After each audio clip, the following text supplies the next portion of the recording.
Hey, this is Les from Comfortable Shoes Studio, and this is art making number 32. And I thought I would show a new material to all of you art journalers out there, and that's pink foam insulation. This stuff you pick up at Home Depot. You can get it in 2x2 squares or 4x8 foot sheets. It comes in 1 inch, 2 inch, and 3 inch. I am working, I think, with 1.5 inch thick foam here that I picked up in a 2x2 foot square. You can cut this stuff with a craft knife or a saw. It sands really well, and you will notice I am scribing into it with a ballpoint pen. You can also use a pencil. So with this, it's like foam printing, but in a much thicker scale. You can also use the pink foam in place of a wooden board for painting on. It's super lightweight. You can carve it. It's fantastic for that kind of stuff. The one thing I struggle with it is that when you do sand it, and you will want to sand your edges, is that it creates lots of little particles.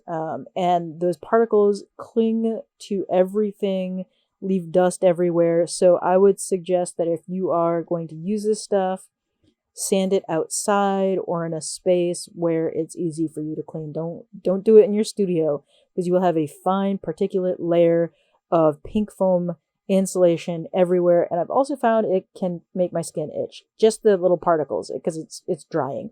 But when it's in this form, it's fine to work on. I don't notice any problems with it. I usually cut it and snap it with a craft knife. Works really well. So some tips for scribing into it with a ballpoint pen.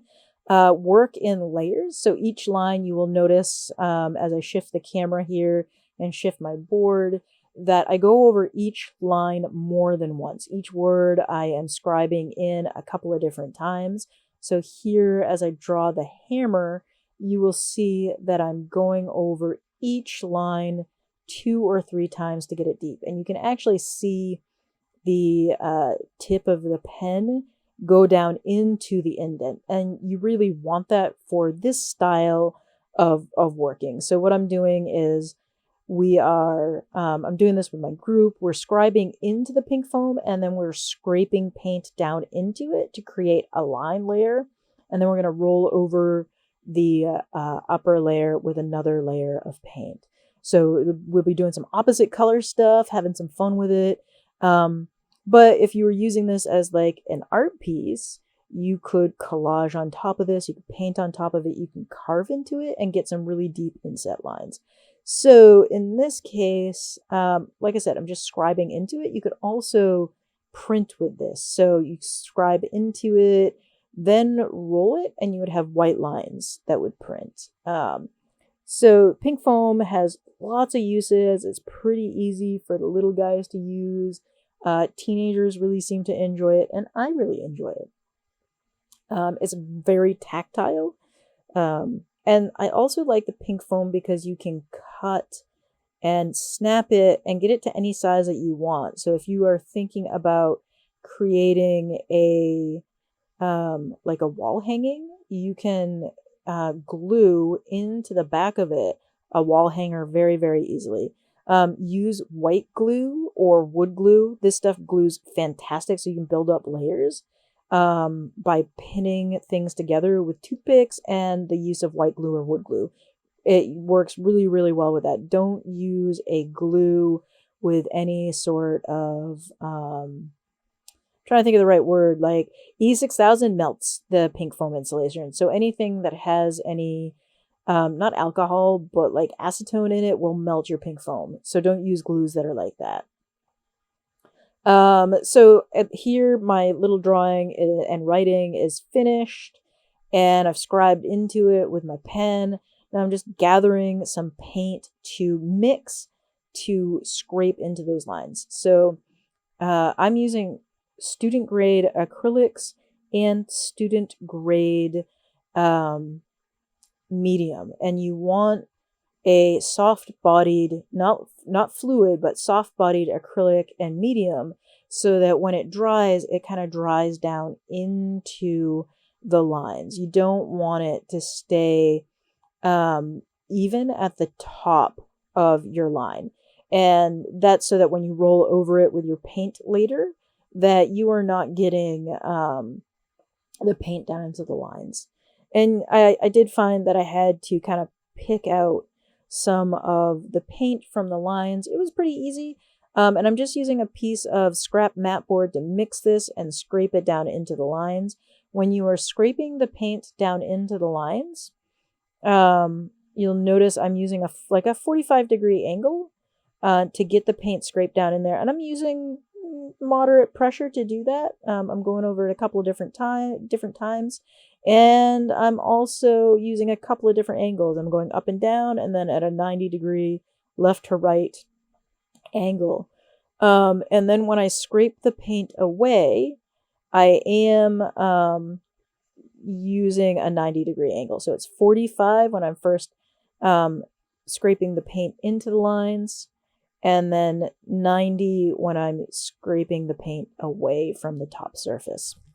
And I've just found that works the best for scraping this paint around. And yeah, so here you can see that there's lots of paint in those lines. My lines look good.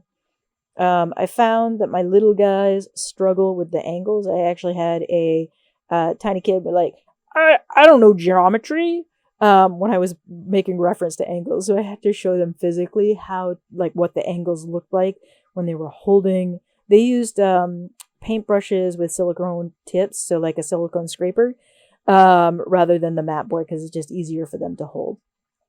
And then in my studio, I always have scrap paper around, and we scrape our excess paint off onto the scrap paper, just kind of smear it around. The kids really enjoy doing this. The paper ends up being used for collage, as well as gift bags, gifts that we give the kids, we give to people. So I keep a lot of this stuff around, especially like old grocery bags, the brown paper grocery bags with handles and stuff. I just let the kids go to town with that, scraping off their brushes. So we try to put as little paint down the drain as possible, and they clean their brushes off first onto brown paper bags. Some of them I just have tacked up on the wall, and it makes them feel like they're doing graffiti, especially for the little guys. The middle schoolers enjoy it too. High school kids kind of roll their eyes at me because that's what they do. So here I'm just going over at a 90-degree angle, removing more of the excess paint from the top surface, leaving it behind on the lines. So just, again, scraping that excess paint away onto the paper. And you can see, well, before this was the background paper that I used for a faux metal creation, which I did take video of, so we'll get that up here sooner rather than later. It's one of my next videos to voice over. So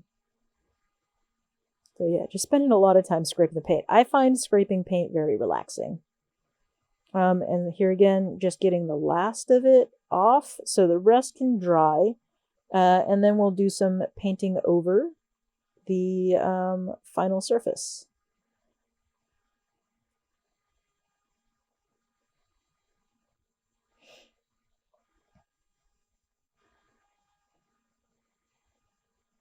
So unfortunately, the little card that I used for scraping they get mushy after a while of scraping ink and paint. And yeah, so here I'm pretty happy with how this turned out. So pink foam is a great inexpensive material. You can faux finish it up to look like just about anything. You glue things onto it with wood glue or white glue. You can carve it. You can shape it into any shape. You can fix a wall hanger onto the back of it.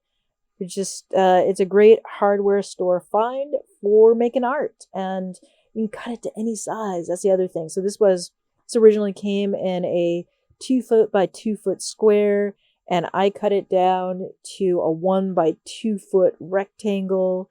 and yeah, just had a good time with it. So, but you could also cut it to another shape if you wanted circles. You could get that.